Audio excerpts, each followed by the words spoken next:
Now, a layoff has got many aspects. One of the aspect which gets impacted is mental health. There are financial struggles.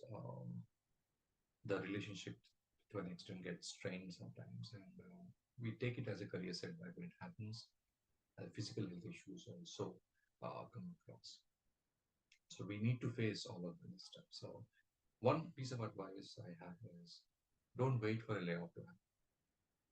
So plan in advance. Think that you have a layoff a month from now. How should you be prepared? Financially, how you should be prepared. So 6 months to 1 year of net salary is what you need to have in your bank account so that once it happens, you know for the next whatever 6 months or 1 year for 1.5 year, you have enough money.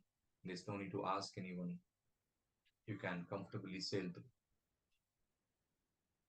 Always look at upskilling yourself. Bring in new skills, learn new skills. A lot of opportunities. For example, Udemy has got a lot of courses, new courses which actually are created by instructors. So go ahead, enroll, and that should be a constant process. Don't put a full stop to that. Relationships, invest in them. Guys, very, very important uh, is that when you work for a big corporate, you have parties in the weekend, and the families are not given so much of time. Uh, the reason and justification is that I need to be part of this particular party so that when they look at the next promotion, I am also the one who's happening as such, right? I'm also the one who's visible and connected and stuff like that.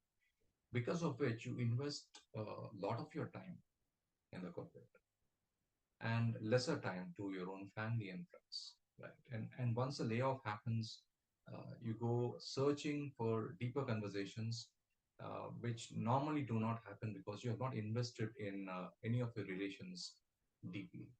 So one input I have is always invest in your close friends, in your own family to start with. Uh, Give them time and have those conversations.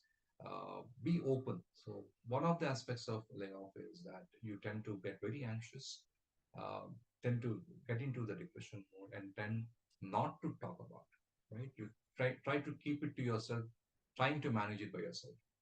My advice is don't do it, right? Have one or two friends. I'm not saying go to the town and then declare that you want to talk to everyone. No need to do that. But just one or two friends or within the family, share with them what you're going through, right? It is fine.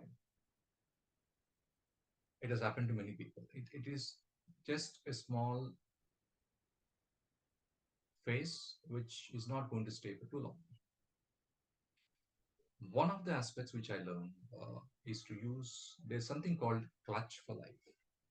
And I firmly believe in that. The clutch for life is when you're happy, think that all that is happening to make you happy is for your own good.